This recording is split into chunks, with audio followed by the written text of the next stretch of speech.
9 میں یوں سمجھیے کہ پورے جزیرہ نما عرب سے اعلان کر دیا گیا تھا کہ اب شرک کا خاتمہ ہوگا. فَإِذَا انسَلَخَ الْأَشْهُرُ الْحُرُمُ فَاقْتُلُوا الْمُشْرِكِينَ مِنْ حَيْثُ وَجَدتُّمُوهُمْ. موپنگ اپ آپریشن ہو گیا جزیرہ نما عرب. جاء الحق وزهق الباطل ان الباطل کان.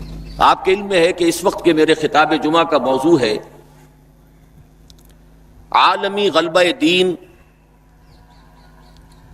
یا عالمی سطح پر نظام خلافت علی منہاج النبوہ کے ضمن میں جو نصوص قرآن و حدیث میں خبریں وارد ہوئی ہیں انہی کی کچھ وضاحت مجھے آپ کے سامنے کرنی ہے. اس کے لیے خاص طور پر جن آیات کی میں نے تلاوت کی ہے، جو کتابچہ آپ کو تقسیم ہوا ہے، ان میں وہ آیات درج ہیں. اور میں چونکہ آپ کو معلوم ہے کہ بنیادی طور پر قرآن حکیم کا ایک طالب علم ہوں، ویسے بھی یہ خطاب جمعہ ہے اور اس کا اصل مقصد تذکیر بالقرآن ہے. فذکر بالقرآن من یخاف وعید. تو بجائے کسی لمبی چوڑی حاشیہ آرائی کے میں چاہتا ہوں کہ انہی آیات اور ان کی مزید وضاحت پر مشتمل احادیث ہی پر اپنی پوری گفتگو کو مرکوز رکھوں. پہلے میں نے 2 آیات بلکہ 4 آیات تلاوت کی ہیں سورہ صف کی. یریدون لیطفئوا نور اللہ بافواہہم. لفظی ترجمہ ہوگا وہ چاہتے ہیں، وہ لوگ چاہتے ہیں، ان کا ارادہ ہے، ان کا قصد ہے، وہ تلے ہوئے ہیں. لیطفئوا نور اللہ، کہ بجھا دیں اللہ کے نور کو. بافواہہم، اپنے منہوں سے، یعنی اپنی منہ کی پھونکوں سے. واللہ متم نورہ، اور اللہ تو اپنے نور کا اتمام فرما کر رہے گا. وَلَوْ كَرِهَ الْكَافِرُونَ، چاہے یہ کافروں کو کتنا ہی ناگوار ہو. دوسری آیہ مبارکہ ہے هُوَ الَّذِي أَرْسَلَ رَسُولَهُ بِالْهُدَى وَدِينِ الْحَقِّ لِيُظْهِرَهُ عَلَى الدِّينِ كُلِّهِ. وہی ہے یعنی اللہ تبارک و تعالی. الذی ارسل رسولہ، جس نے بھیجا اپنے رسول کو صلی اللہ علیہ وسلم، بالہدا، ہدایت کے ساتھ، الہدا کے ساتھ، ہدایت آسمانی کے آخری اور مکمل ایڈیشن یعنی قرآن کے ساتھ، ودین الحق، اور دین حق کے ساتھ، سچا دین، عادلانہ دین، منصفانہ دین، معتدل متوازن منصفانہ نظام زندگی دے کر بھیجا. اور کس لیے بھیجا؟ لیظہرہ علی الدین کلہ، تاکہ غالب کر دیں اس کو کل کے کل دین پر، پورے نظام زندگی پر. وَلَوْ كَرِهَ الْمُشْرِكُونَ، چاہے یہ مشرکوں کو کتنا ہی ناگوار ہو. ان 2 آیات کے ضمن میں سب سے پہلی بات جو نوٹ کرنے کی ہے وہ یہ ہے کہ سورہ توبہ میں بھی یہی 2 آیات اسی ترتیب کے ساتھ وارد ہوئی ہیں. دوسری آیت تو جوں کی توں ہے کہ ایک شوشے کا فرق نہیں. هو الذی ارسل رسولہ بالہدی ودین الحق لیظہرہ علی الدین کلہ ولو کرہ المشرکون، ایک شوشے تک کا فرق نہیں. پہلی آیت میں تھوڑا سا لفظی فرق ہے. یریدون لیطفئوا کی بجائے یریدون ان یطفئوا، یریدون ان یطفئوا نور اللہ بافواہہم. وہ چاہتے ہیں کہ اللہ کے نور کو اپنی منہ کی پھونکوں سے بجھا دیں. وَيَأْبَى اللَّهُ إِلَّا أَن يُتِمَّ نُورَهُ، اور اللہ کو ہرگز منظور نہیں ہے مگر یہ کہ اپنے نور کا اتمام فرمائے. وَلَوْ كَرِهَ الْكَافِرُونَ، چاہے یہ کافروں کو کتنا ہی ناگوار ہو. اب ذرا اس پہلی آیت کے ایک ایک لفظ پر غور کیجئے. یریدون، وہ چاہتے ہیں، وہ سے مراد کون؟ سیاق و سباق قرآنی سے ثابت ہوتا ہے کہ اس سے مراد یہودی ہے. سورہ صف میں بھی اور سورہ توبہ میں بھی دونوں مقامات پر اس آیت سے متصل قبل بنی اسرائیل کا، یہود کا تذکرہ ہے. سورہ صف میں وَإِذْ قَالَ مُوسَىٰ لِقَوْمِهِ يَا قَوْمِ لِمَ تُؤْذُونَنِي وَقَدْ تَعْلَمُونَ أَنِّي رَسُولُ اللَّهِ إِلَيْكُمْ فَلَمَّا زَاغُوا أَزَاغَ اللَّهُ قُلُوبَهُمْ وَاللَّهُ لَا يَهْدِي الْقَوْمَ الْفَاسِقِينَ وَإِذْ قَالَ عِيسَى ابْنُ مَرْيَمَ يَا بَنِي إِسْرَائِيلَ إِنِّي رَسُولُ اللَّهِ إِلَيْكُمْ مُصَدِّقًا لِمَا بَيْنَ يَدَيَّ مِنَ التَّوْرَاةِ وَمُبَشِّرًا بِرَسُولٍ يَأْتِي مِن بَعْدِي اسْمُهُ أَحْمَدُ فَلَمَّا جَاءَهُم بِالْبَيِّنَاتِ قَالُوا هَذَا سِحْرٌ مُبِينٌ. یہ سارا تذکرہ یہود کا ہے. معلوم ہوا کہ یہاں مراد ہیں بالخصوص یہود. یہودی چاہتے ہیں کہ اللہ کے نور کو اپنے منہ کی پھونکوں سے بجھا دیں. تاریخی اعتبار سے سب سے پہلے چلیے اس ماحول میں جب یہ آیات نازل ہوئی ہیں، اس وقت اگرچہ اسلام کی مخالفت میں دو گروہ تھے جو سرگرم تھے. ایک مشرکین عرب جن کے سر خیل تھے مشرکین مکہ، اور دوسرے یہودی. چنانچہ یہی بات ہے جو سورہ مائدہ میں فرمائی گئی، لَتَجِدَنَّ أَشَدَّ النَّاسِ عَدَاوَةً لِلَّذِينَ آمَنُوا الْيَهُودَ وَالَّذِينَ أَشْرَكُوا. تم پاؤ گے کہ اہل ایمان سے دشمنی میں شدید ترین تمام انسانوں میں یہودی ہیں اور مشرک ہیں. مکے کے مشرک یا جزیرہ نما عرب کے مشرک اس وقت جن کے سر خیل تھے، جن کے لیے قرآن مجید میں سورہ توبہ میں ائمہ کا لفظ آیا ہے، فَقَاتِلُوا أَئِمَّةَ الْكُفْرِ. ایک طرف وہ تھے جو شدید مخالف اور دوسری طرف یہودی، لیکن ان دونوں کی مخالفت کے انداز میں فرق تھا. یہ نوٹ کرنا چاہتا ہوں میں آج، اچھی طرح سمجھ لیجئے. پہلا فرق یہ تھا کہ مشرکین عرب سامنے سے وار کرتے تھے جمع مردی کے ساتھ. ان کے مقابلے میں ان کی مخالفت میں کمینگی نہیں تھی. وہ اپنے باطل معبودوں کے لیے بھی گردن کٹا رہے تھے. ابو جہل نے کہا تھا ذرا نیچے سے گردن کاٹنا تاکہ اونچی نظر آئے کہ سردار کی گردن ہے جب تم کسی چیز پر اس کو اوپر لٹکاؤ گے. 70 جانیں انہوں نے پیش کی ہیں بدر میں اپنے دین باطل کے لیے اور اپنے معبودان باطل کے لیے. اس کے برعکس یہودیوں کی مخالفت تھی کمینگی والی مخالفت. ان میں مقابلے کی ہمت نہیں تھی، جرت نہیں تھی. لا یقاتلونکم جمیعا، سورہ حشر میں فرمایا یہ یہودی کبھی تم سے مسلمانوں جمع ہو کر جمعیت کی شکل میں ڈٹ کر میدان میں آ کر مقابلہ نہیں کر سکیں گے.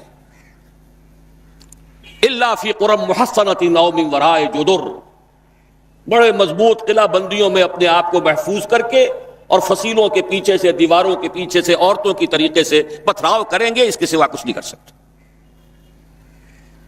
تو پہلا فرق یہ تھا کہ مشرکین مکہ اور مشرکین عرب بالعموم مخالفت کر رہے تھے، لیکن ان کی مخالفت جمع مردوں والی مخالفت تھی، سامنے کے دشمن کی حیثیت سے کھلم کھلا علی الاعلان.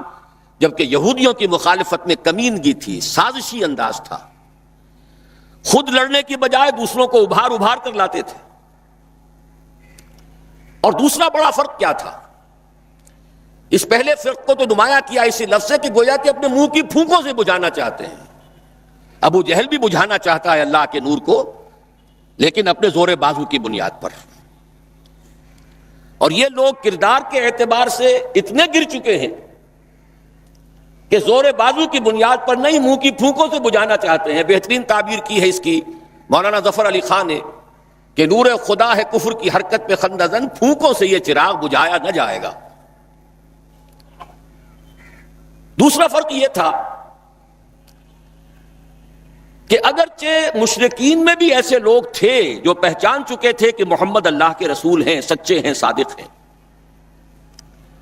لیکن وہ استثنائی معاملات تھے، وہ غافل تھے. قرآن مجید میں بار بار ان کے کفر کے لیے ایک توجیہ پیش کی گئی ہے کہ ان کے پاس کوئی رسول آیا ہی نہیں.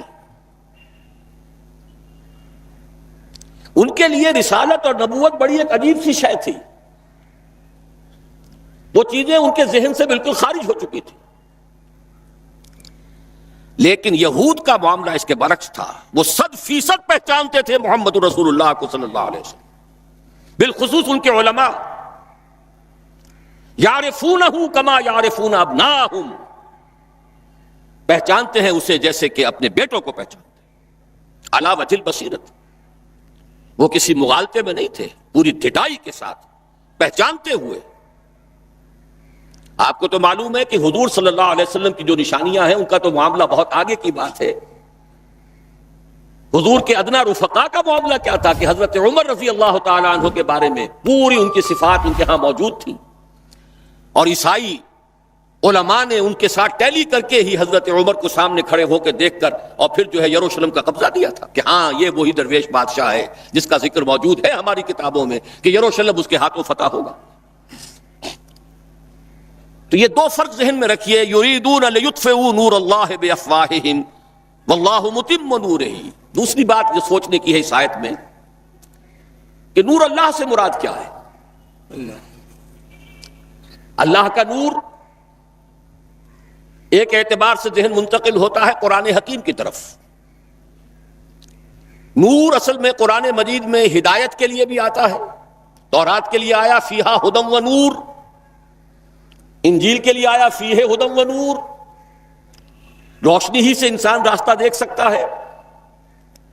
الہدا قرآن حکیم، ہدایت کاملہ، اس کے لیے خاص طور پر لفظ آیا ہے۔ سورہ تغابن میں فرمایا فآمنوا باللہ ورسولہ والنور الذی انزلنا واللہ بما تعملون خبیر۔ ایک مفہوم تو یہ ممکن ہے قرآن مجید کے اس اصول کے تحت کہ القرآن یفسر بعضہ بعضا، ویسے یہ کہ اس کا عام مفہوم اسلام، ہدایت، جس معنی میں چاہے لے لیں، لیکن میرا ذہن زیادہ جس چیز کو قبول کر رہا ہے وہ ایک ایسے شخص کی تعبیر ہے جو اگرچہ کوئی معروف عالم دین نہیں تھا،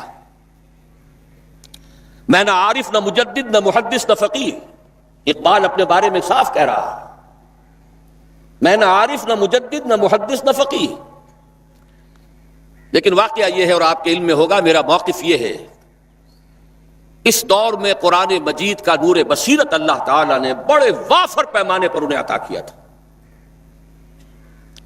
انہوں نے تعبیر کیا ہے اس نور کو نور توحید سے، چنانچہ یہ اتمام کا لفظ اس کے ساتھ واللہ متم نورہ، جواب شکوہ کے شعر میں کہ وقت فرصت ہے کہاں، کام ابھی باقی ہے، نور توحید کا اتمام ابھی باقی ہے۔ واللہ متم نورہ ویابی اللہ الا ان یتم نورہ، یہ بھی نوٹ کر لیجئے، عربی زبان میں شدید تاکید کرنی ہو تو اس میں فاعل کی شکل میں لایا جاتا ہے، واللہ یتم نورہ بھی ہو سکتا تھا، نہیں واللہ متم نورہ کر کے رہے گا۔ اور پھر اس کو منفی اسلوب میں بھی بیان کر دیا تاکہ کوئی شک و شبہ نہ رہے، مثبت بھی آ گیا واللہ متم نورہ، اور منفی ویابی اللہ الا ان یتم نورہ، اللہ کو ہرگز منظور نہیں ہے مگر یہ کہ وہ اپنے نور کا اتمام فرمائے۔ وقت فرصت ہے کہاں، کام ابھی باقی ہے، نور توحید کا اتمام ابھی باقی ہے۔ میں چونکہ یہاں اسی تعبیر کو اختیار کر رہا ہوں، اس کے اعتبار سے ایک سوال پیدا ہوتا ہے، کیا نور توحید کسی بھی اعتبار سے نامکمل تھا، ناقص تھا،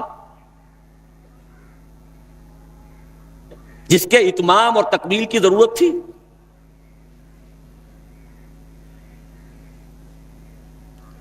اگر میں اس سوال کا جواب ہاں میں دوں تو آپ سب چونک جائیں گے، لیکن میری وضاحت سن لیجئے۔ جہاں تک عقیدے کا نور ہے، عقیدے کی توحید ہے، اور انفرادی سطح پر اپنے عمل کی توحید ہے، توحید کے دو حصے سمجھ لیجئے۔ ایک توحید ہے عقیدے کی توحید، اللہ کو ایک ماننا، ایک جاننا، اس کی صفات میں، اس کی ذات میں کسی کو اس کا ساجی، ہمسر، برابر، ہم پلہ، کفو، ند، ضد نہ سمجھنا۔ ایک عمل کی توحید ہے کہ ایک ہی اللہ کے مطیع فرمان ہو جانا، ہما تن، ہما وقت، ہما وجوہ، مخلصین لہ الدین، یہ عملی توحید ہے۔ تو عقیدے کی توحید اور انفرادی سطح پر عمل کی توحید ہر دور میں مکمل رہی، حضرت آدم کی بھی مکمل تھی، حضرت نوح کی بھی مکمل تھی، تمام انبیاء کرام کی مکمل تھی، نہ ان کی عقیدے کی توحید میں کوئی کسر ہو سکتی تھی، نہ انفرادی سطح پر عمل کی توحید. لیکن ایک توحید ہے اجتماعی سطح پر عمل کی توحید، پورے نظام زندگی کا اللہ کے حکم کے تابع ہو جانا. یہ ابھی مکمل ہونا تھا، اس کی تکمیل ہونی تھی. افراد موحد تھے اپنی زندگیوں میں بھی، اپنے عقیدے میں بھی. نظام جیسا آج آپ غور کیجئے، بڑے بڑے فن خواہ موحد موجود ہیں ہمارے ہاں. فن خواہ سمجھتے ہیں اپنے آپ کو کہ معلوم ہوتا ہے شرک ہمارے قریب بھی نہیں آ سکتا. اجتماعی سطح پر ہم سب مشرک ہیں، پوری قوم مشرک ہے، مشرکانہ نظام ہے. جب تک وہ یکون الدین کلہ للہ نہیں ہوتا یہ نظام مشرکانہ ہے، قانون اللہ کا نہیں ہے. آپ کی عدالتوں میں اللہ کے حکم کی کوئی حیثیت نہیں ہے، آپ کی منڈیوں میں اور بازاروں میں اللہ کا حکم نہیں چلتا ہے. معلوم یہ ہوا کہ ایک ہے اجتماعی توحید. کچھ مواقع ضرور آئے ہیں تاریخ انسانی میں جبکہ اجتماعی توحید بھی ہوئی. حکومت قائم ہوئی حضرت داؤد کی اور حضرت سلیمان کی، وہ اجتماعی توحید کی تھی. لیکن ایک بات نوٹ کر لیجئے گا، یہ میرا اصل میں کل کی تقریر کا موضوع ہے.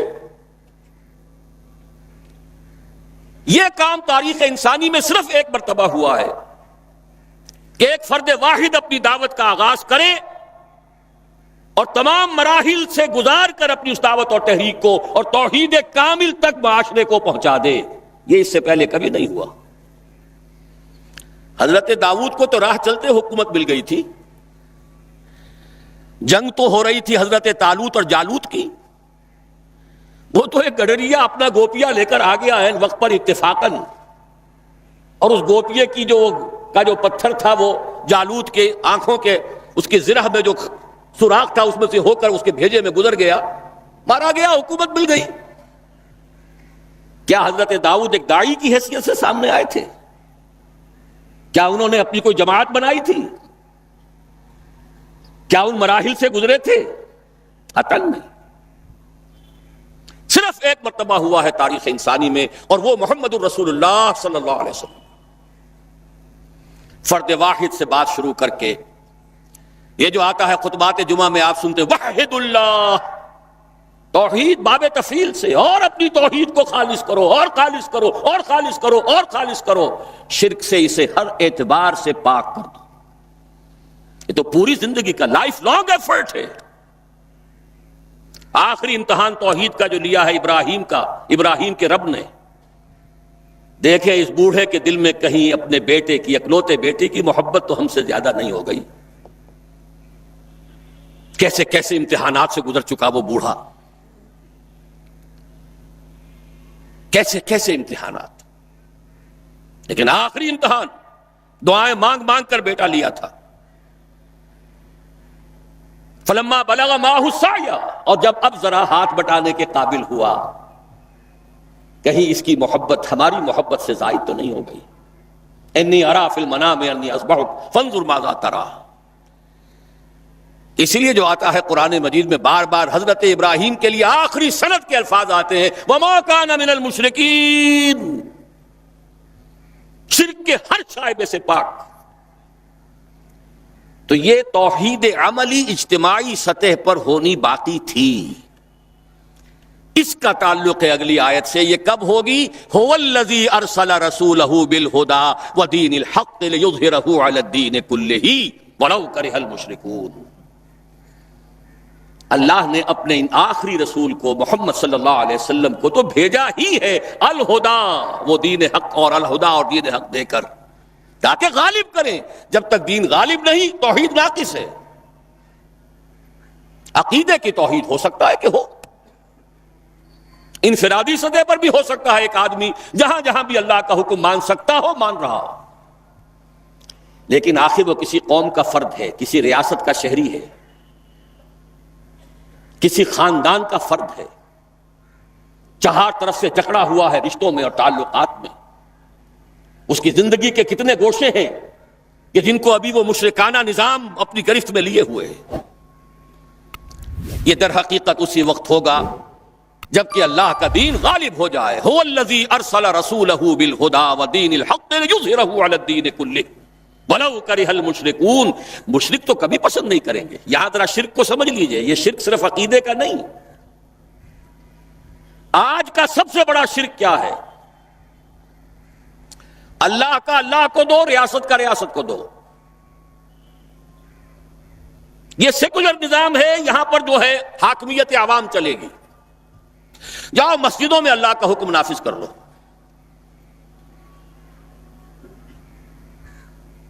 یہ سب سے بڑا شرک, کبھی گوارا نہیں کریں گے. وہ توحید ہو جائے, اللہ ہی کا حکم چلے, سب پر یکساں جاری ہو جائے, سب یکساں اللہ کے حکم کے تابع ہو جائیں.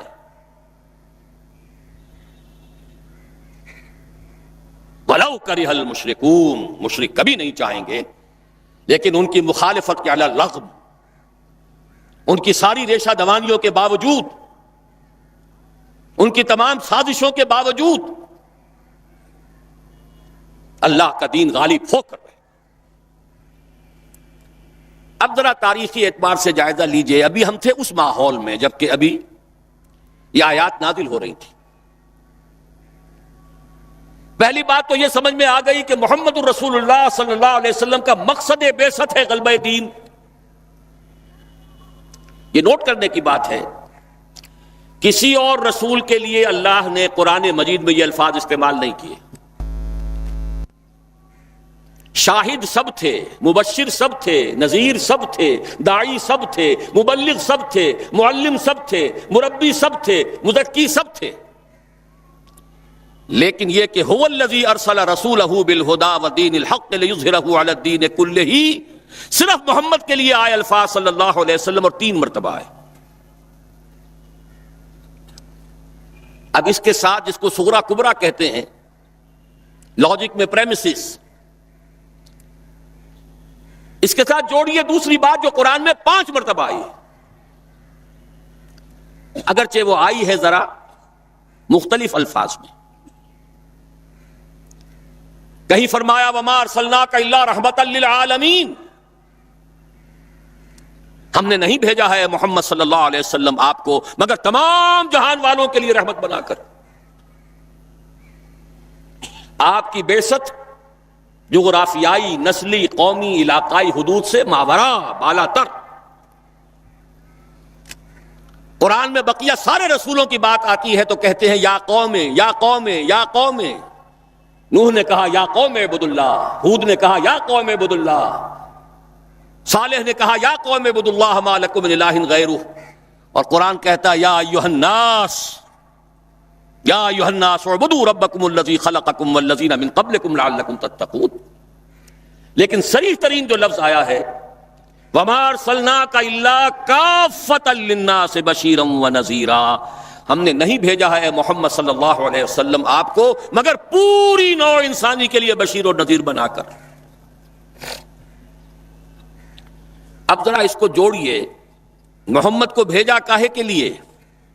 غلبہ دین کے لیے صلی اللہ علیہ وسلم. اور بھیجا کن کے لیے؟ تمام انسانوں کے لیے. کیا نتیجہ نکلتا ہے منطق سے؟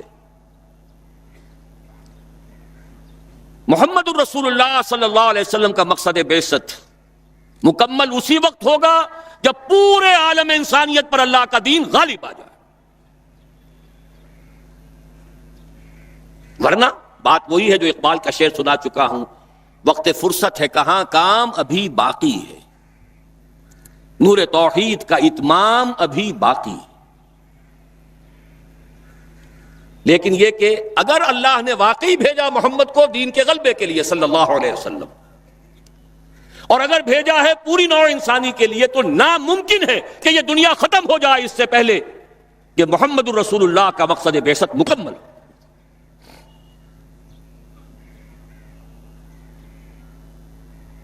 یہی بات ہے کہ جس کی خبر پیشن گوئی کے طور پر قرآن میں تو نصوص ہیں, لیکن ان سے نتیجہ نکالنا پڑے گا.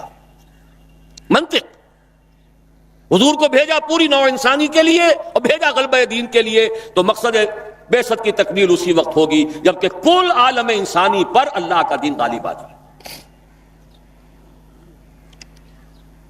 اسی کے ساتھ اب ذرا یاد کیجئے سورہ نور کی آیت، جس کو اللہ کے فضل و کرم سے ہم نے کافی عام کیا ہے۔ ایک ہی بات ہے لیکن ذرا مختلف اسلوب میں آ رہی ہے۔ وعد اللہ الذین آمنوا منکم وعملوا الصالحات لیستخلفنہم فی الارض۔ وعد اللہ الذین آمنوا منکم، یہاں منکم پر ذرا زور دیجئے، کن سے خطاب ہو رہا ہے؟ مسلمانوں سے، لیکن ان مسلمانوں کے لیے دو کوالیفیکیشنز، دو پری کنڈیشنز۔ اے مسلمانوں، اللہ کا وعدہ ہے تم میں سے ان سے جو ایمان اور عمل صالح کا حق ادا کر دیں، انکنڈیشنل نہیں ہے۔ وعد اللہ الذین آمنوا منکم وعملوا الصالحات، ایمان اور عمل صالح کا حق ادا کر دو تو اللہ کا وعدہ ہے، اور وعدہ کتنا مؤکد ہے، نون مشدد کے ساتھ تینوں دفعہ، اور ایک ہی بات کو تین اسلوبوں میں۔ لَيَسْتَخْلِفَنَّهُمْ فِي الْأَرْضِ، لامن خلافت عطا فرمائے گا انہیں زمین میں، كَمَا اسْتَخْلَفَ الَّذِينَ مِن قَبْلِهِمْ، جیسے کہ خلافت عطا کی تھی ان کو جو ان سے پہلے تھے۔ جب مسلمانوں کو خلافت اور حکومت عطا ہو جائے گی تو اس کا منطقی نتیجہ ہوگا کہ دین غالب ہو جائے گا، لیکن اس کو بھی کھول کر بیان کر دیا، وَلَا يُمَكِّنَنَّ لَهُمْ دِينَهُمُ الَّذِي ارْتَضَىٰ لَهُمْ، اور لازماً متمکن کر دے گا، غالب کر دے گا ان کے اس دین کو جو اللہ نے ان کے لیے پسند فرما لیا ہے۔ الْيَوْمَ أَكْمَلْتُ لَكُمْ دِينَكُمْ وَأَتْمَمْتُ عَلَيْكُمْ نِعْمَتِي وَرَضِيتُ لَكُمُ الْإِسْلَامَ دِينًا۔ اچھا، جب مسلمانوں ہی کی حکومت ہو جائے گی، دین کا غلبہ ہو جائے گا، تو ظاہر بات ہے مسلمانوں کے لیے بندشیں اور خوف تو ختم ہو گئے۔ اس کو بھی واضح الفاظ میں وَلَا يُبَدِّلَنَّهُم مِّن بَعْدِ خَوْفِهِمْ أَمْنًا، ان کی خوف کی حالت کو امن اور سکون سے بدل دے گا، کوئی خوف نہیں ہوگا۔ اب یہاں فرمایا یعبدوننی لا یشرکون بی شیئا، تب جا کر وہ ان کی عبادت اس درجے میں مکمل ہوگی کہ اس میں شرک کی کوئی آلائش باقی نہیں رہے گی۔ جب تک نظام پورا اللہ کے دین کے تابع نہیں، شرک موجود ہے، عقیدے کا شرک ختم ہو چکا، انفرادی سطح پر موحد بن چکے، لیکن یہ تو تین کام جب ہوں گے کہ اللہ کا دین غالب ہو جائے، اللہ کی حکومت اور مسلمانوں کی خلافت قائم ہو جائے، تب کہیں جا کر وہ بات ہوگی لا یشرکون بی شیئا، پھر شرک کا ہر شائبہ ختم، وَيَكُونَ الدِّينُ كُلُّهُ لِلَّهِ، دین کل کا کل اللہ کے لیے ہو جائے گا۔ اب ذرا تاریخی اعتبار سے دیکھ لیجئے، اس وقت اور آج سورہ نور نازل ہوئی سن 6 میں، اواخر سن 5 یا اوائل سن 6، وہی زمانہ سورہ صف کے نزول کا ہے۔ تاریخی اعتبار سے جوڑیے کتنی جلدی اللہ کے یہ وعدے پورے ہوئے۔ سن 6 ہی میں صلح حدیبیہ ہو گئی، انا فتحنا لک فتحا مبینا۔ سن 7 میں خیبر فتح ہو گیا، دولت مال غنیمت کے انبار آ گئے۔ 8 میں مکہ فتح ہو گیا۔ 9 میں یوں سمجھیے کہ پورے جزیرہ نما عرب سے اعلان کر دیا گیا تھا کہ اب شرک کا خاتمہ ہوگا، فَإِذَا انْسَلَخَ الْأَشْهُرُ الْحُرُمُ فَاقْتُلُوا الْمُشْرِكِينَ مِنْ حَيْثُ وَجَدتُّمُوهُمْ۔ موپنگ اپ آپریشن ہو گیا، جزیرہ نما عرب جاء الحق وزهق الباطل ان الباطل كان زهوقا۔ اور اس کے بعد 25 برس کے اندر اندر وہ نظام خلافت لَيَسْتَخْلِفَنَّهُمْ فِي الْأَرْضِ، کہاں سے کہاں تک، دریائے اوکسس، ادھر اٹلانٹک، ادھر یمن ادھر کاکیشیا.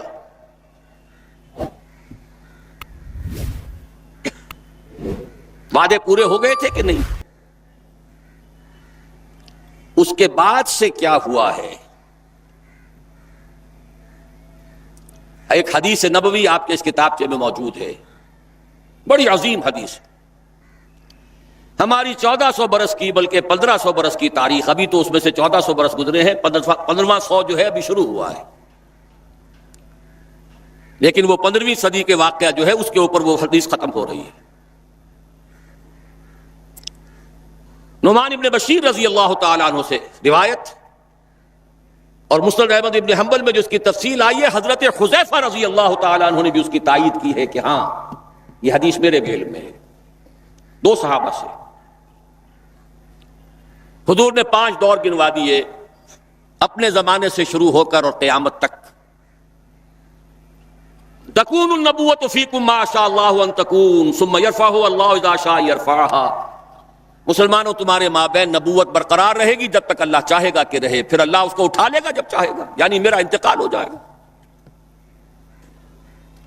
ثم تکون خلافۃ علی منہاج النبوۃ، پھر خلافت کا ایک دور ہوگا، لیکن یہاں یہ الفاظ نوٹ کیجئے، عین نبوت کے نقش قدم پر، سرے منہ فرق نہیں ہوگا. وہی نظام جو محمد عربی صلی اللہ علیہ وسلم والذین معہ رضی اللہ تعالیٰ عنہم اجمعین نے قائم کیا تھا، جوں کا تو قائم رہا.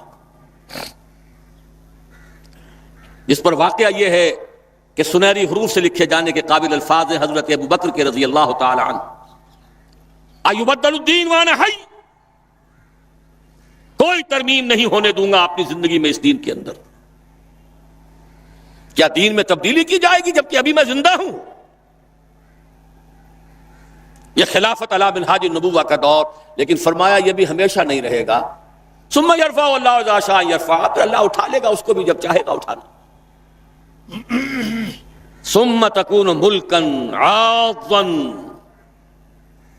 فیکون ما شاء اللہ ان یکون ثم یرفع اللہ اذا شاء یرفع. پھر تیسرا دور ہوگا کٹ کھنی بادشاہت، کاٹنے والی، ظالم. یہ اسی ظالم بادشاہت کا زمانہ ہے جبکہ حضرت حسین رضی اللہ تعالی عنہ شہید کیے جا رہے ہیں، جبکہ عبداللہ ابن زبیر رضی اللہ تعالی عنہما شہید کیے جا رہے ہیں، جبکہ واقعہ ہررا ہو رہا ہے مدینۃ النبی.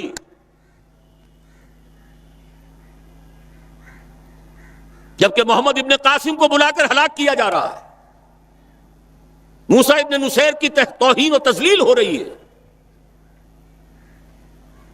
کہلواتے تھے وہ اپنے آپ کو خلفاء تھے، ملوک، بادشاہ تھے، اور یہ ملوکیت پھر اپنی پوری شدت کو پہنچی دور بنو عباس میں، جب محل بھی بنے اور سارے محلوں کے ساتھ کے لوازمات بھی پورے ہوئے، رقص و سرود بھی ہوا اور ناؤ نوش بھی ہوا.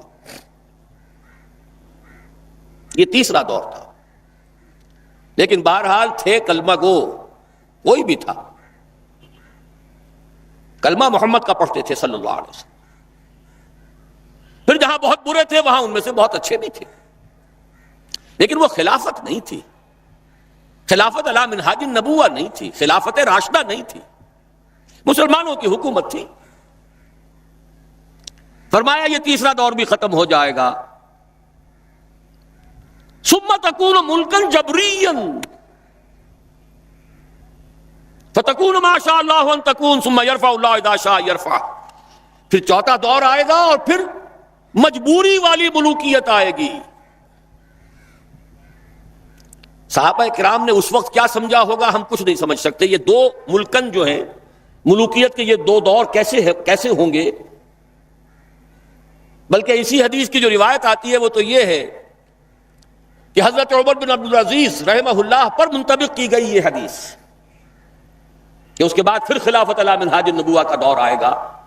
اس لیے کہ ظاہر بات ہے کہ علم جو ہے وہ تو جو کچھ اللہ نے فرمایا، اس کے رسول نے فرمایا، اس سے آگے قیاس آرائی کے اندر تو خطا ہو سکتی ہے. ان احادیث کا جب حالات کے اوپر انطباق کریں گے غلطی کا امکان ہوگا. آج وہ بات پوری طریقے سے واضح ہے کہ کیا فرق تھا پہلی ملوکیت کا اور دوسری ملوکیت کا.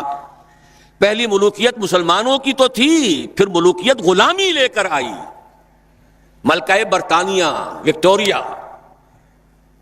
اب اس کے غلام ہوئے، کہیں فرانسیسیوں کے غلام ہوئے، کہیں ولندیزیوں کے غلام ہوئے، کہیں پرتگالیوں کے غلام ہوئے، کہیں اطالویوں کے غلام ہوئے،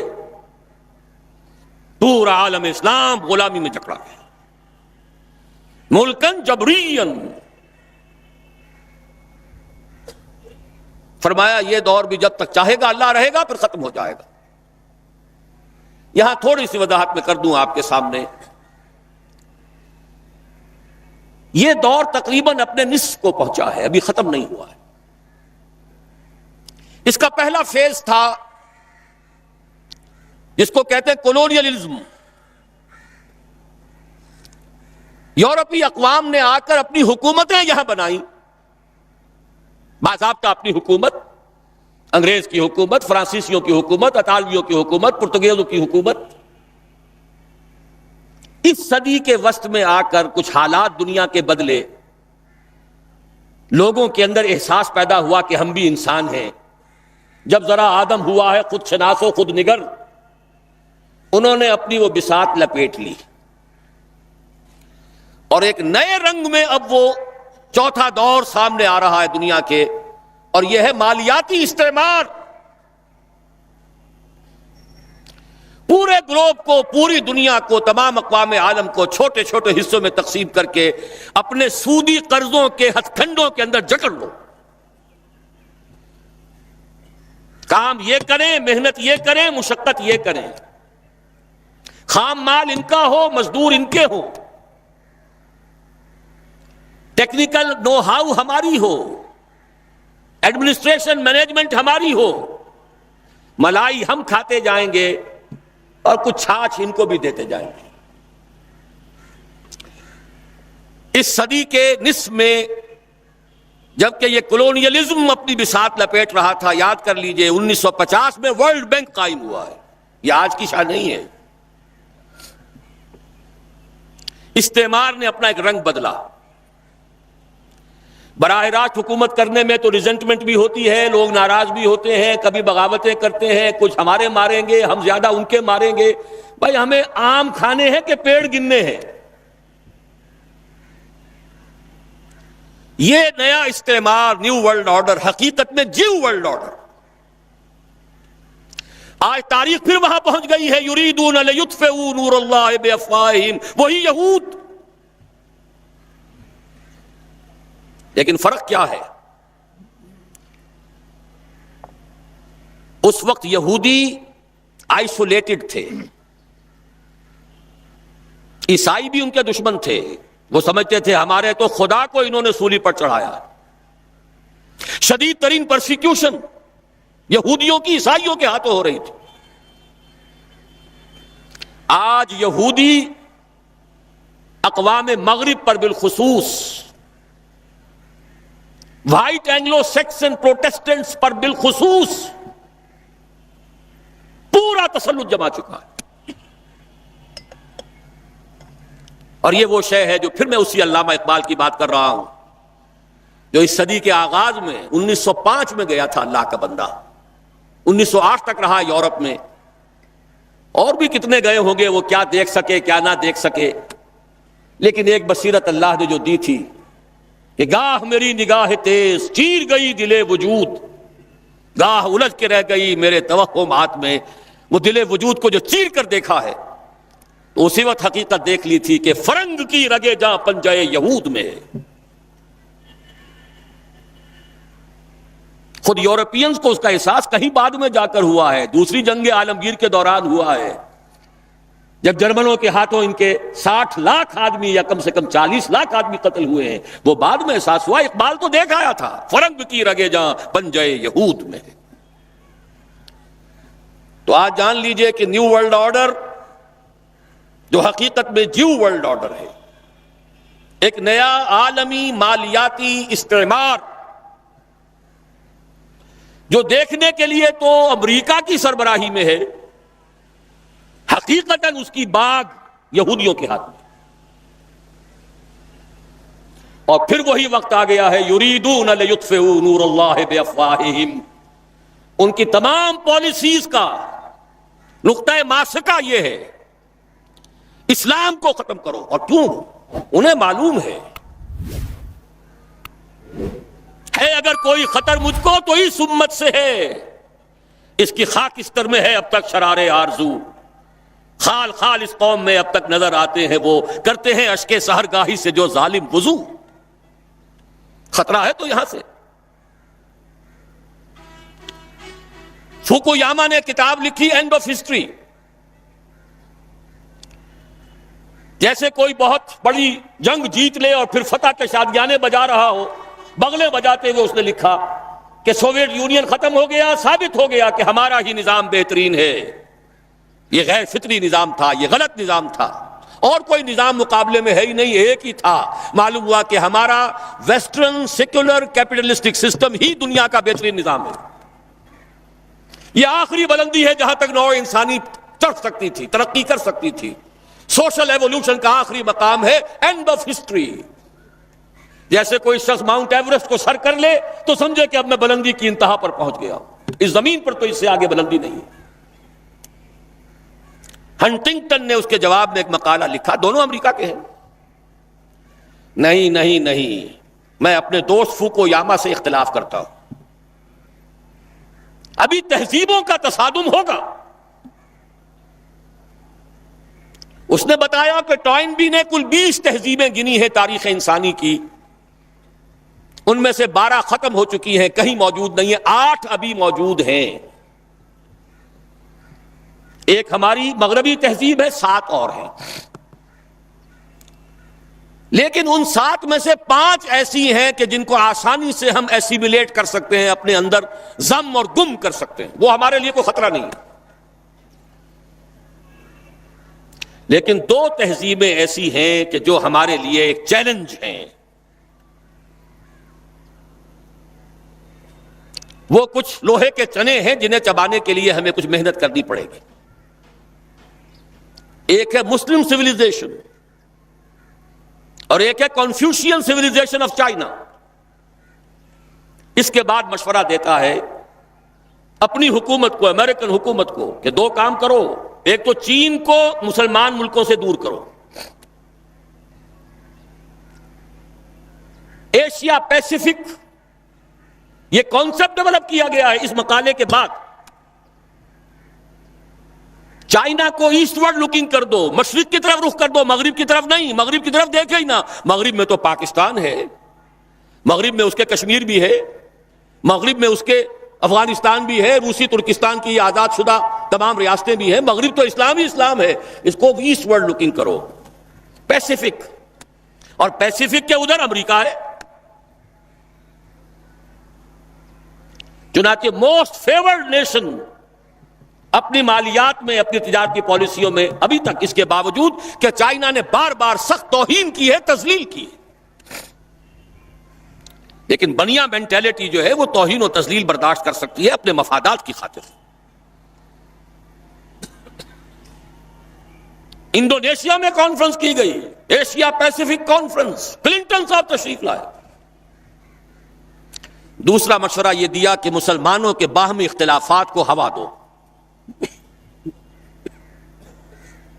پہلے بھی کیا ہوا تھا یاد کر لیجئے، کاش وہ جو سیلاب چلا تھا خلافت علی منہاج النبوہ کا، اقبال نے کہا تھا رکتا نہ تھا کسی سے سیل رواں ہمارا، کس نے روکا تھا؟ کوئی باہر کی طاقت نہیں روک سکی تھی، انٹرنل سیبوٹاج تھا۔ عبداللہ ابن سبا یہودی اور اس کے آلہ کار بہت سے مسلمان، سادہ لوح مسلمان،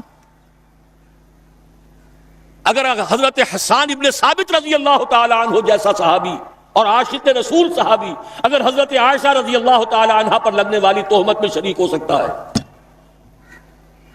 تو بعد والوں کا معاملہ تو کیا ہوگا؟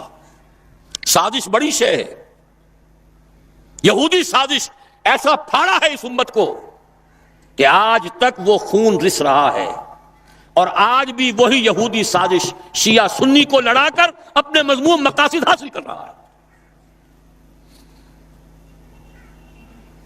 ہسٹری ریپیٹس اٹ سیلف، تاریخ اپنے آپ کو دہرا رہی ہے۔ وہی یہودی عبداللہ ابن سبا لڑا دیا. 1,00,000 کے قریب مسلمان ایک دوسرے کی تلواروں اور تیروں سے ختم ہوئے. 10,000 ایک رات میں جنگ جمل، 74,000 جنگ صفین میں، 4,000 نہروان میں، اور جمع کرتے جائیے. ساری قوت ختم ہو کر رہ گئی، جس کو کہتے ہیں کہ وہ موشن ٹوٹ گئی. چڑھائی پر چڑھتے ہوئے ٹرک جو ہے بھاری لوڈڈ، اگر موشن ٹوٹ جائے پھر بڑا مشکل ہو جاتا ہے. تھمتا نہ تھا کسی سے سیل رواں ہمارا، وہ رک گیا. آج بعین ہی وہی ہو رہا ہے. یریدون لیطفئوا نور اللہ بافواہہم واللہ متم نورہ ولو کرہ الکافرون. لیکن اللہ نے اپنے رسول کو جس مقصد بعثت کے ساتھ بھیجا تھا اس کی تکمیل تو ہو کر رہے گی. وَمَكَرُوا وَمَكَرَ اللَّهُ وَاللَّهُ خَيْرُ الْمَاكِرِينَ. یہ اپنی سی چالیں چل رہے ہیں، اللہ بھی اپنی چالیں چلے گا، اور اللہ سے بہتر چال کس کی ہوگی؟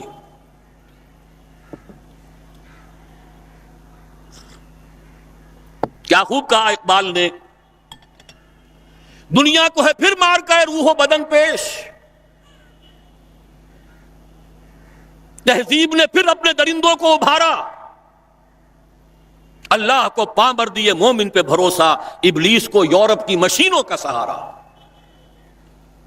وَمَكَرُوا وَمَكَرَ اللَّهُ وَاللَّهُ خَيْرُ الْمَاكِرِينَ. بہرحال اچھی طرح سمجھ لیجئے یہ مارکا ابھی ہونے والا ہے. میں تفاصیل میں نہیں جانا چاہتا، نہ میری اس وقت کا یہ موضوع ہے. کتاب الملاحم میں پڑھیے کیسی کیسی جنگیں ہونے والی ہیں. الملحمۃ العظمیٰ، نہ تاریخ انسانی کی عظیم ترین جنگ جو ہونے والی ہے. ہم پر ہمارے کرتوتوں کی وجہ سے جو عذاب الہی کے کوڑے پڑنے والے ہیں. پورا عالم عرب یہودیوں کے سامنے سرنگوں ہو چکا ہے، نیو ورلڈ آرڈر کی جیب میں جا چکا.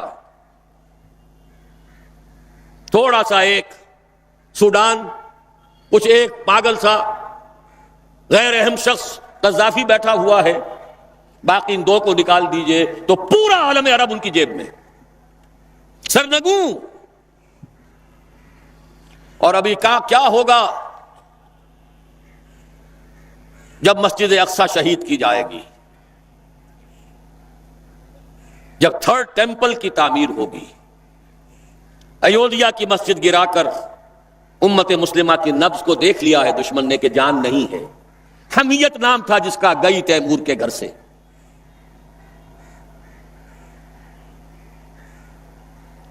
یہ بہت دور کی باتیں نہیں ہیں، بہت قریب آنے والے واقعات ہیں، لیکن اس وقت میں ان کے بارے میں کچھ عرض نہیں کرنا چاہتا.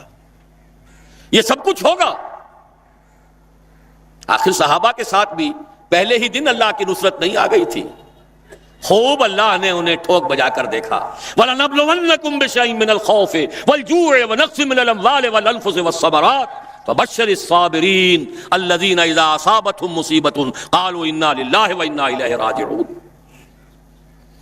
أَمْ حَسِبْتُمْ أَن تَدْخُلُوا الْجَنَّةَ وَلَمَّا يَأْتِكُم مَّثَلُ الَّذِينَ خَلَوْا مِن قَبْلِكُم مَّسَّتْهُمُ الْبَأْسَاءُ وَالضَّرَّاءُ وَزُلْزِلُوا حَتَّىٰ يَقُولَ الرَّسُولُ وَالَّذِينَ آمَنُوا مَعَهُ مَتَىٰ نَصْرُ اللَّهِ أَلَا إِنَّ نَصْرَ اللَّهِ قَرِيبٌ. یہ مراحل وہاں بھی آئے تھے. غزوہ احزاب میں وَزُلْزِلُوا هُنَالِكَ ابْتُلِيَ الْمُؤْمِنُونَ وَزُلْزِلُوا زِلْزَالًا شَدِيدًا. مراحل تو آئیں گے، سخت سے سختر آئیں گے، لیکن بالآخر جو ہونا ہے آج کی میری اس وقت کی گفتگو اس سے متعلق. یہ چند الفاظ اس لیے کہہ دیے کہ یہ حالات جو اس وقت بالفعل ہماری نگاہوں کے سامنے ہیں وہ تو بالکل مختلف ہیں. کدھر سے دین غالب ہو جائے گا، کہیں کوئی روشنی کی کرن نہیں ہے. بڑے ایمان کی ضرورت ہے، محمد الرسول اللہ پر پختہ یقین کی، یہ بات ماننے کے لیے کہ دین غالب ہوگا. لیکن ہوگا اس لیے کہ حضور نے اس حدیث میں فرمایا یہ چوتھا دور بھی ختم ہو جائے گا. ثم یرفع اللہ اذا شاء یرفع ثم تکون خلافۃ علی منہاج النبوہ. پھر دور آئے گا خلافت علی منہاج النبوہ کا. ثم سکت رسول اللہ صلی اللہ علیہ وسلم. یہ حدیث میں نے بہت مرتبہ بیان کی ہے. آج ذرا اس میں جو اضافی الفاظ آئے ہیں بعض روایات میں وہ بھی میں آپ کو سنا دوں.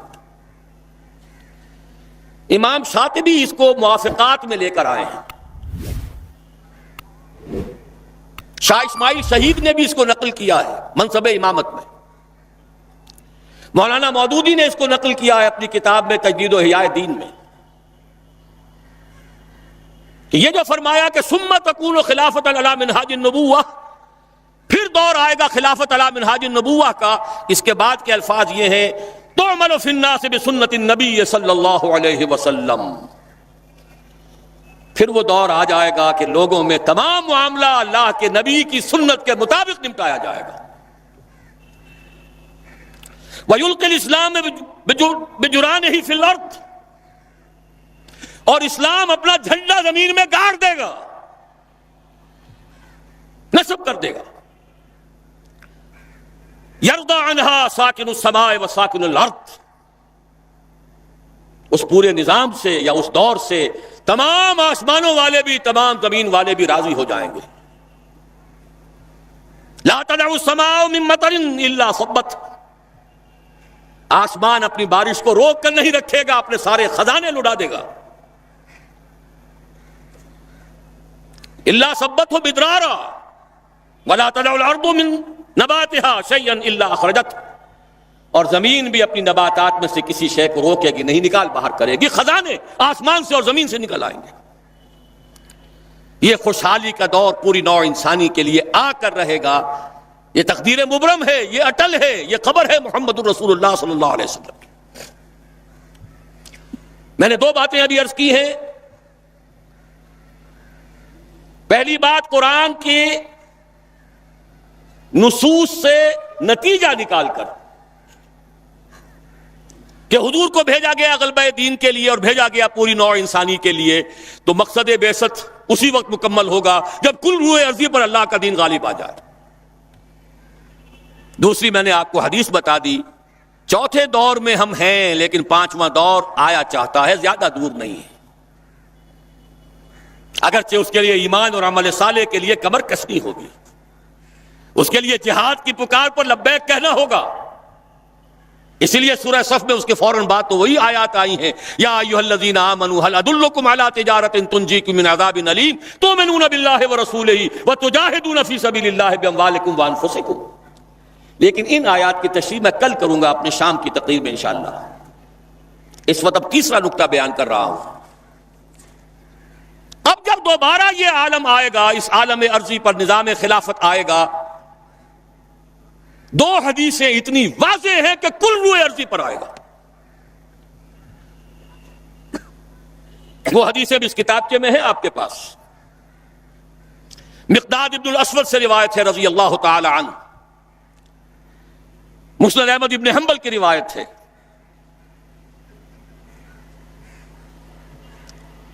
حضور صلی اللہ علیہ وسلم نے فرمایا،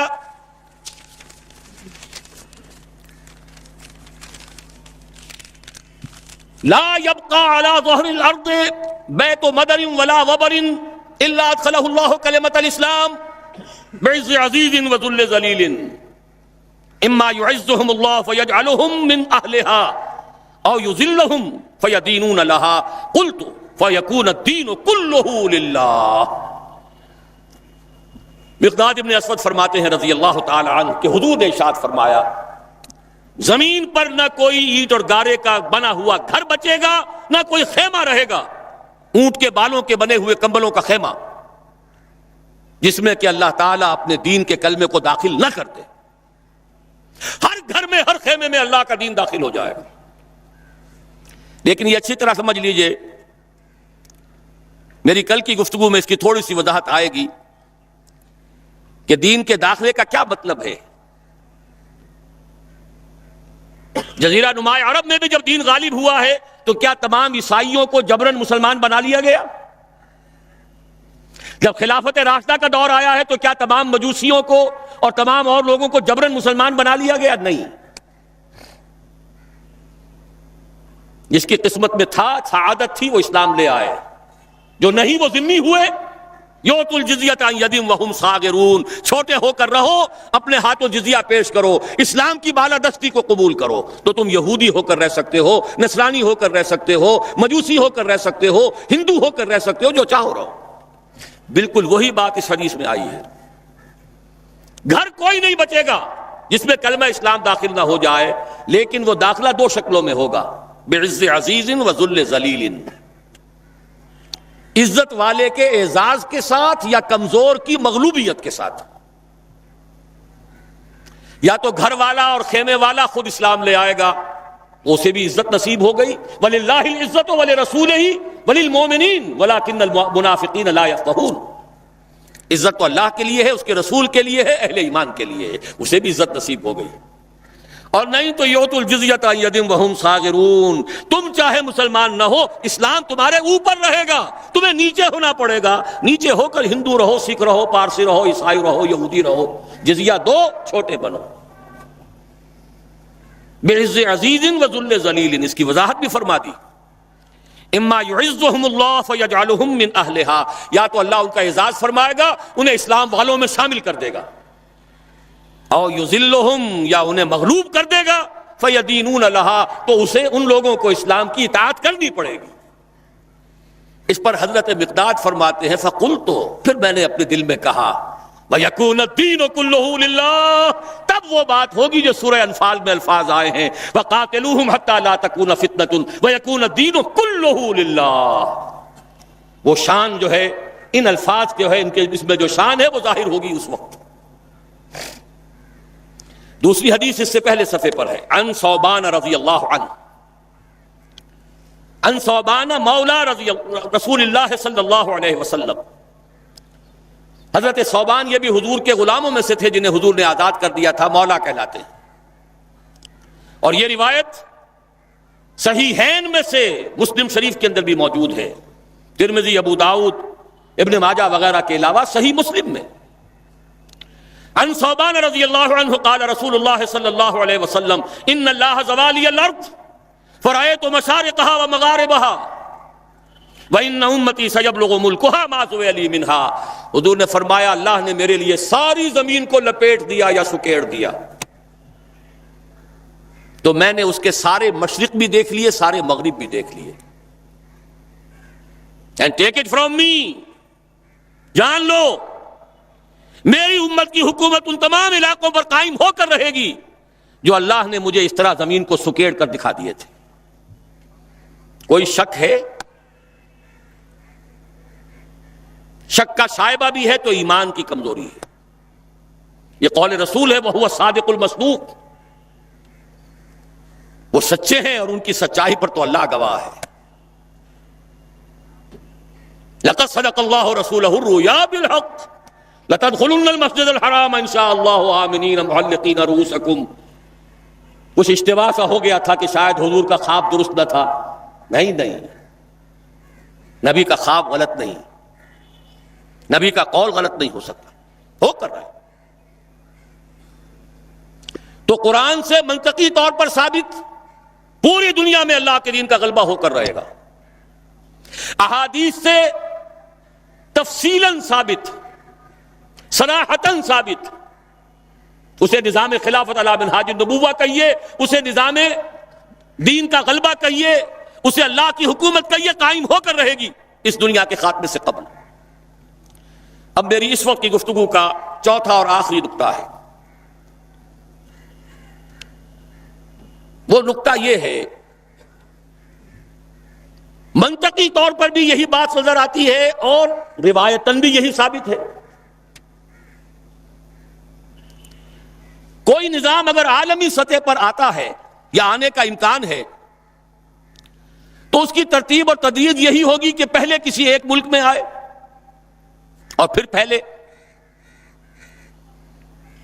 منطق بھی یہی کہتی ہے، تاریخ بھی یہی بتاتی ہے. فرانس کا انقلاب فرانس میں آیا، پھر پھیل گیا پوری دنیا میں.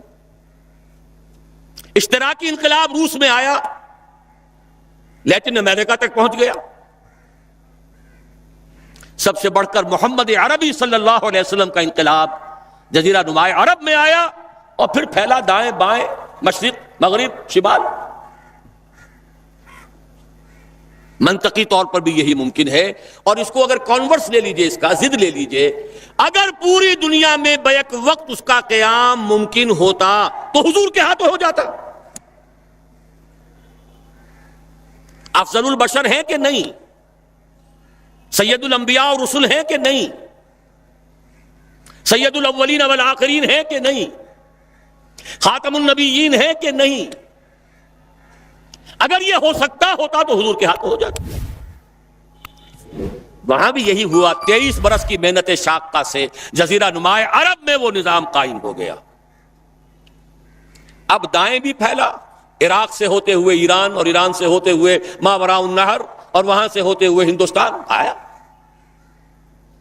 مغرب میں نکلا، شام سے ہوتے ہوئے، اور پھر مصر، اور مصر سے لیبیا، اور لیبیا سے الجزائر، چلتے جائیے.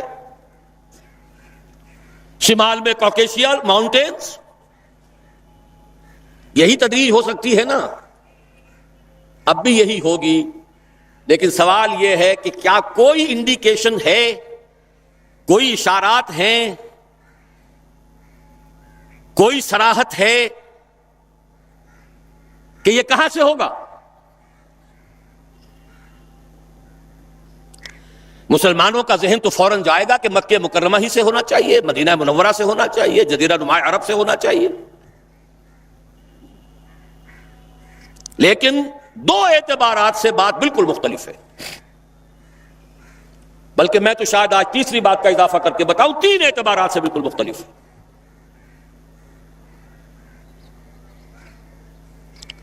پہلی بات ہے پچھلے 400 برس کی تاریخ. ختم نبوت کے بعد اہم ترین دینی منصب مجددین کا ہے. ان اللہ یبعث فی هذه الامة على راس كل 100 عام من یجدد لها دینها. اللہ تعالیٰ اس امت میں ہر صدی کے سرے پر ایسے لوگوں کو اٹھاتا رہے گا جو اس کے دین کو تازہ کر دیں گے.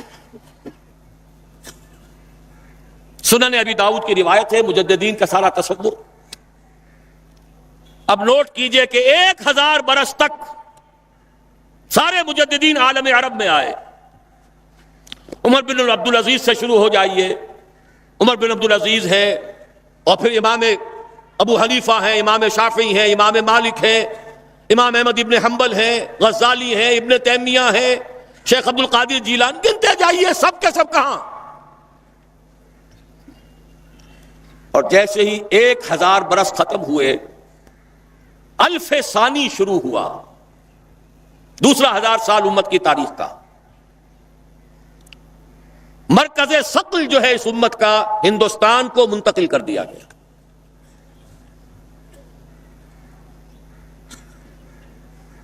اسپرچول سینٹر آف گریوٹی، روحانی اور علمی مرکز ثقل ہندوستان میں منتقل ہو گیا. 11ویں صدی کے مجدد اعظم شیخ احمد سرہندی رحمۃ اللہ علیہ. پوری دنیا میں ان کے سطح کا کوئی انسان آپ کو 11ویں صدی میں نظر نہیں آئے گا. اور ان کا سلسلہ مجددیہ نقشبندیہ پورے ٹرکش بیلٹ کے اندر پھیلا ہوا. اسی سال ایک بہت بڑی کانفرنس ہوئی ہے لاس اینجلس میں، سلسلہ مجددیہ نقشبندیہ کی ایک بہت بڑی کانفرنس ہوئی ہے. میں خود بھی اس میں شریک ہوا ہوں. اگرچہ وہاں بہت سی غلط چیزیں بھی شامل ہیں، لیکن اندازہ کیجئے یہ سلسلہ پورے ٹرکش بیلٹ میں، امام شامل تھے تو انہی میں سے تھے. یہ پوری ٹرکش بیلٹ، افغانستان سے شروع ہو جائیے. صبغت اللہ مجددی، یہ کون سے، کس کے نام سے ہے یہ؟ 12ویں صدی ہجری کے مجدد اعظم شاہ ولی اللہ دہلوی رحمۃ اللہ علیہ. اس دور میں صرف ایک شخص اور نظر آتا ہے دنیا میں ان کا ہم عصر، اور وہ شیخ محمد ابن عبد الوہاب ہیں. لیکن اگر ایک ترازو میں رکھ کر دونوں کو تولیں تو کوئی تقابل نہیں دونوں کے اندر. جامع معقول و منقول، جامع ظاہر و باطن، چاروں ڈائمنشنز کے حوالے سے جامع ترین شخصیت شاہ ولی اللہ دہلوی کی ہے رحمۃ اللہ. 13ویں صدی ہجری میں جہاد بہت سے ہوئے ہیں. سنوسی نے بھی جہاد کیا ہے، مہدی سوڈانی نے بھی کیا ہے، لیکن سب سے عظیم جہاد سید احمد بریلوی اور شاہ اسماعیل شہید رحمہ اللہ، وہ کہاں ہوا؟ ہندوستان. 14ویں صدی میں یوں تو ہمارے ہاں بہت سے لوگوں نے اپنے اپنے مجدد جو ہے منتخب کر لیے ہیں. تھانوی حضرات کے نزدیک مولانا اشرف علی تھانوی رحمۃ اللہ علیہ نصر مجدد جامع المجددین ہے. بریلوی حضرات کے نزدیک شاہ احمد رضا خان بریلوی وہ بہت بڑے مجدد ہیں وغیرہ وغیرہ. لیکن میرا اپنا ایک تجزیہ ہے، میں اپنی پوری کتاب میں بھی واضح کر چکا ہوں. علماء کے طبقے کی عظیم ترین شخصیت مجدد اعظم 14ویں صدی کے شیخ الہند مولانا محمود حسن اسیر مالٹا، جس کو انگریز نے گرفتار کر کے ہندوستان میں نہیں رکھا، مالٹا میں رکھا ہے. اقبال کے نفس سے ہے لالے کی آگ تیز، ایسے غزل سرا کو چمن سے نکال دو.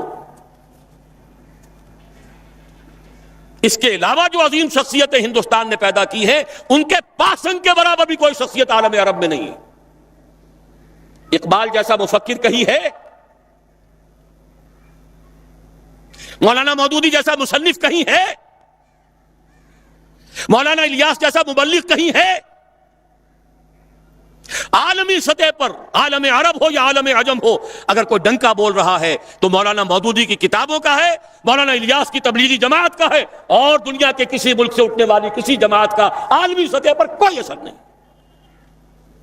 سب اپنے اپنے علاقے کے ہیں، سب اپنے اپنے علاقے میں کام ہے، کوئی کسی کو جانتا بھی نہیں. اور فلسفیکل لیول پر، انٹلیکچوئل لیول پر علامہ اقبال واحد شخص ہے، کوئی دوسرا ہے ہی نہیں.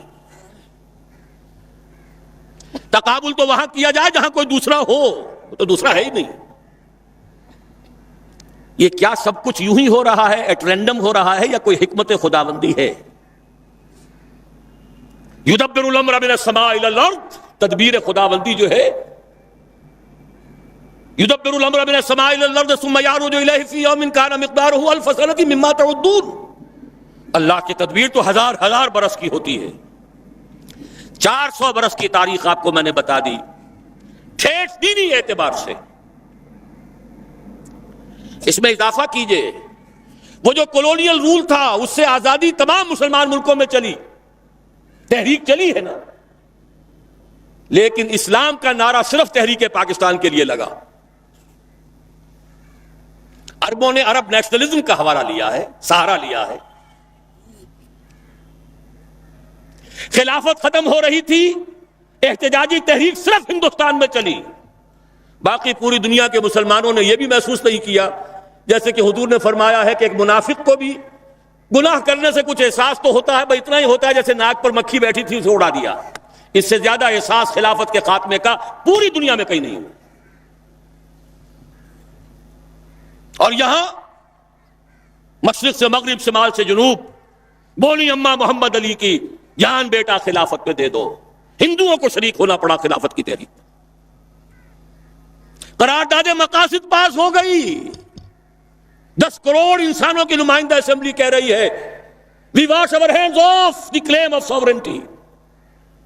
ہم حاکمیت کے دعوے سے دستبردار ہوتے ہیں، سروری زیبا فقط اس ذات بے ہمتا کو ہے، حکمراں ہے ایک وہی، باقی بتانے آزری.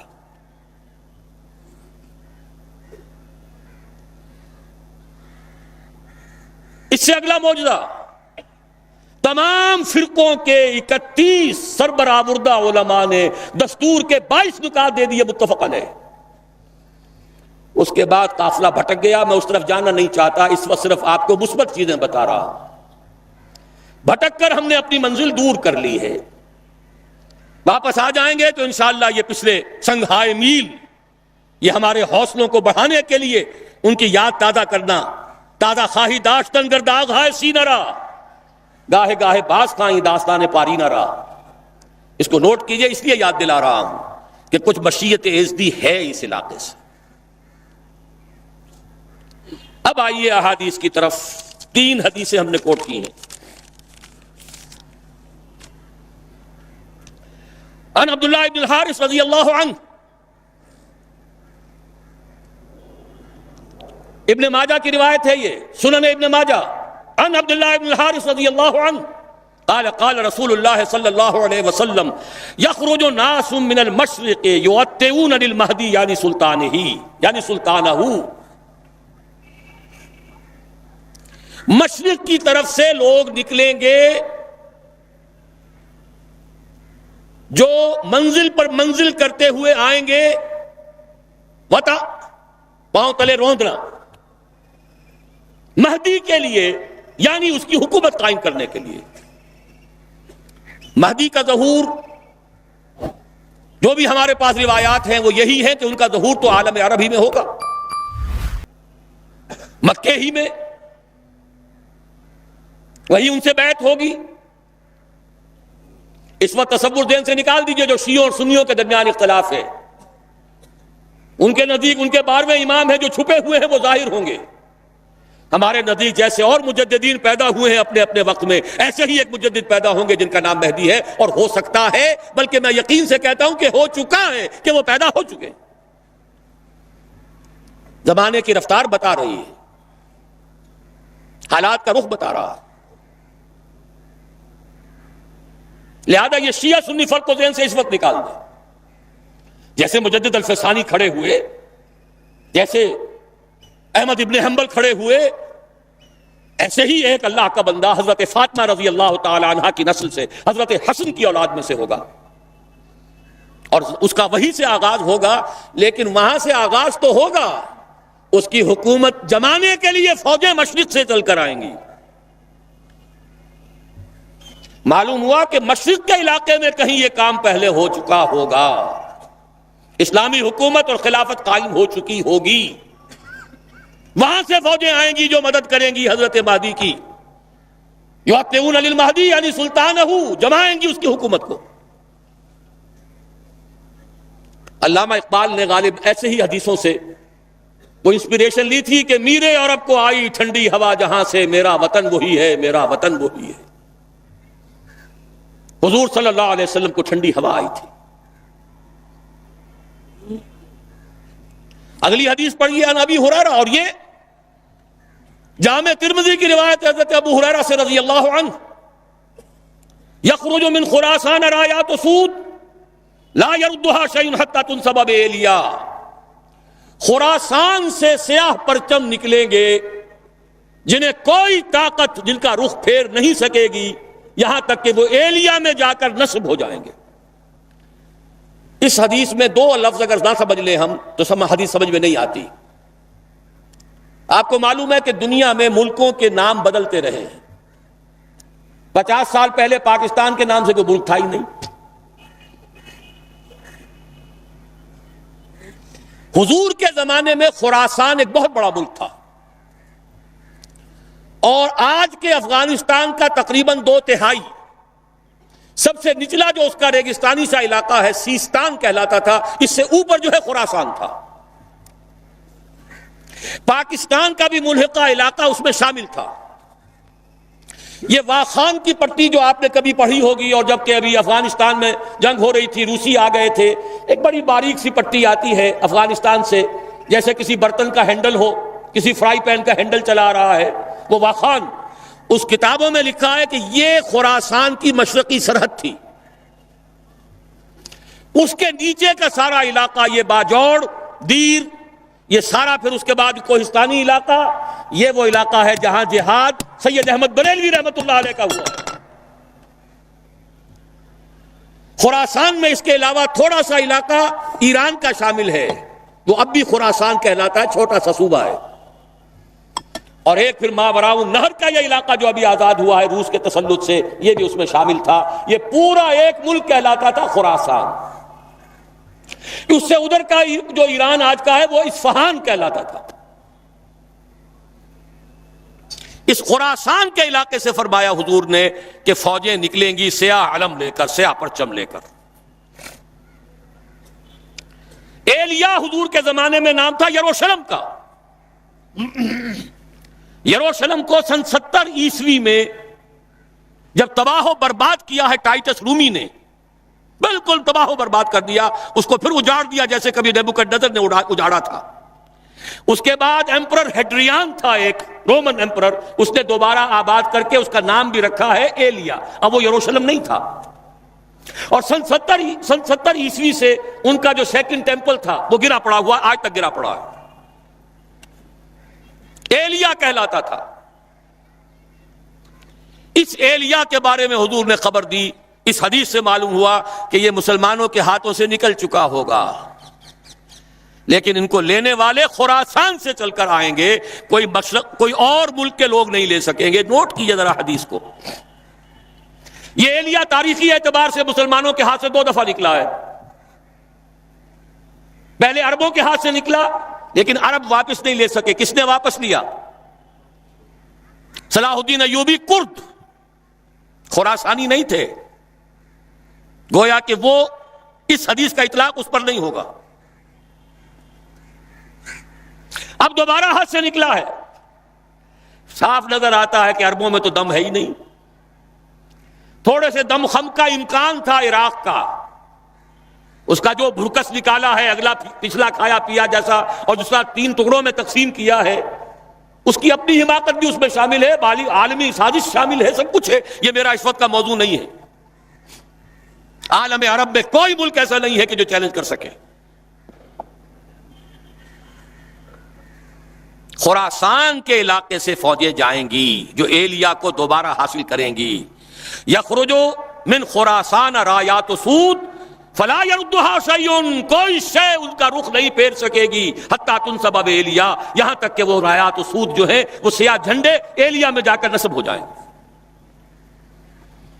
یہ 2 حدیثیں قطع الدلالت ہیں اس پر کہ یہ علاقہ ہندوستان اور افغانستان، پاکستان اور افغانستان کا علاقہ مشیت ایزدی کو خاص منسلک ہے اس علاقے کے ساتھ۔ یہی وجہ ہے کہ پاکستان بنا تو لا الہ الا اللہ کے نعرے پر، قرارداد مقاصد پاس ہوئی تو پاکستان میں، اور یہ جو جہاد ہوا، میں تفصیل میں نہیں جانا چاہتا، اس میں جو غلطیاں ہم سے ہوئی ہیں، افغانستان میں جو بھی جانیں دی ہیں، بے شمار خون دیا ہے مسلمانوں نے پورے خلوص کے ساتھ، وہ بھی رنگ لائے گا۔ کچھ آثار بھی اب نظر آ رہے ہیں، صورتحال جو ہے بدلتی نظر آ رہی ہے۔ یہ صورتحال خود ادھر اشارے کر رہی ہے کہ یہاں سے کچھ ہونا ہے، اور میں جو تجزیہ کرتا ہوں وہ یہ ہے، فکری، علمی، روحانی اعتبار سے 400 سال کے تجدیدی کارنامے کا خلاصہ بر عظیم پاک و ہند کا پاکستان میں آ کر جمع ہوا، اور بازوئے شمشیر زنگ وہ اللہ نے افغانستان کی صورت میں عطا کیا۔ جو قوم 15 لاکھ سے زیادہ آدمی دے چکی ہو، اس قوم کو دنیا کی کوئی طاقت شکست نہیں دے سکتی۔ آپس کا اختلاف تھا جو روکے بیٹھا تھا، ایک فرد سے بیعت کر کے توڑ دی تھی، اس کی صدا پائی ہے۔ عبد الرسول سیاف سے بیعت کی اور بیعت کر کے توڑی، اس کی صدا مل گئی۔ صحابہ کو بھی اللہ تعالیٰ نے صدا دی تھی، 35 تیر اندازوں نے حکم کی خلاف ورزی کی تھی، 70 شہید کر دیے۔ اللہ چاہتا تو کنڈون کر دیتا، معاف کر دیتا، لیکن نہیں، سبق سکھانا تھا۔ وَلَقَدْ صَدَقَكُمُ اللَّهُ وَعْدَهُ إِذْ تَحُسُّونَهُم بِإِذْنِهِ حَتَّىٰ إِذَا فَشِلْتُمْ وَتَنَازَعْتُمْ فِي الْأَمْرِ وَعَصَيْتُم مِّن بَعْدِ مَا أَرَاكُم مَّا تُحِبُّونَ۔ سزا دی ہے تاکہ آئندہ کے لیے سبق ہو۔ یہ سب کچھ ہوا ہے، لیکن انشاءاللہ اسی علاقے سے اسلام کا بول بالا ہوگا، یہیں سے شروع ہوگا معاملہ۔ اور اس کے بعد آخری حدیث پڑھ لیجئے۔ جزیرہ نما عرب میں ہوا تھا تو کیا ہوا تھا، پھر مشرق بھی اور مغرب بھی۔ یہ حدیث، اس کے بھی سمجھنے میں بہت سی مسلمانوں کو دقت ہوتی رہی ہے۔ یہ تو جیسے قرآن مجید کی بہت سی آیات، آج جبکہ سائنٹیفک ہماری معلومات کا دائرہ وسیع ہو رہا ہے، جتنا واضح ہو کر آج سامنے آ رہا ہے، پہلے نہیں آ سکتا تھا۔ کل فی فلک یسبحون، یہ جتنا آج سمجھ میں آتا ہے پہلے نہیں سمجھ میں آ سکتا تھا۔ اسی طرح اس حدیث کو کیسے سمجھتے؟ ان ثوبان مولا رسول اللہ صلی اللہ علیہ وسلم، وہی ثوبان ہے رضی اللہ تعالی عنہ، قال قال رسول اللہ صلی اللہ علیہ وسلم عصابتان من امتی احرزهم اللہ من النار، عصابت تغزو الہند وعصابت تکون مع عیسی ابن مریم علیہ السلام۔ میری امت کے 2 لشکر ایسے ہوں گے جن کو اللہ نے آگ پر حرام کر دیا، جہنم ان سے دور بھاگے گی، جہنم ان کے قریب نہیں آ سکے گی۔ ایک وہ لشکر ہوگا جو ہند پر حملہ کرے گا، اور ایک وہ ہوگا جو عیسیٰ ابن مریم کے ساتھ جا کر دجال سے جنگ کرے گا۔ یہ دونوں لشکر ایک حدیث میں کیسے جمع ہو گئے؟ یہ محمد ابن قاسم کی بات نہیں ہو سکتی، یہ محمود غزنی کی بات نہیں ہو سکتی، ان دو کا جمع ہونا ایک حدیث میں۔ معلوم ہوا اس علاقے میں وہ حکومت قائم ہوگی، پھر دائیں بائیں، پھر مشرق اور مغرب، ادھر حضرت مہدی ہوں گے، ادھر یہودیوں سے بھی جنگ ہوگی، دجال اکبر کا ظہور ہوگا، ان کے لیے بھی فوجیں ادھر سے جائیں گی، زمینی مدد آئے گی خراسان اور پاکستان کے علاقے سے، اور آسمانی مدد آئے گی عیسیٰ ابن مریم کی شکل میں رضی اللہ تعالی علیہ الصلوۃ والسلام۔ اور پھر ظاہر بات ہے اگر وہاں جا کر لڑیں گے تو ہند، اس کے بعد یہ پھیلے گا معاملہ، مشرق و مغرب کی طرف پھیلتا چلا جائے گا۔ لیکن یہ ساری باتیں جو میں نے آپ کو بتائیں، جو بڑی میٹھی ہیں، بڑی لذیذ ہیں، دل خوش کن ہیں، دل کو بھانے والی ہیں، لیکن ان کے ساتھ کڑواہٹ بھی ہے۔ ان ساری پیشن گوئیوں کے بعد بھی وَمَن كَفَرَ بَعْدَ ذَلِكَ فَأُولَٰئِكَ هُمُ الْفَاسِقُونَ، پھر بھی جو کفران نعمت کریں، ہمارے اتنے پختہ وعدے، ہمارے نبی کی اتنی واضح پیشن گوئیاں، اور پھر محروم رہ جاؤ، پھر زمیں جنبت نہ جنبت گل محمد، پھر حرکت میں آنے کے لیے تیار نہ ہو، گویا کہ ہمارے ان وعدوں کی ناشکری ہو رہی ہے، ہمارے نبی کی ان پیشن گوئیوں کو ٹھکرایا جا رہا ہے۔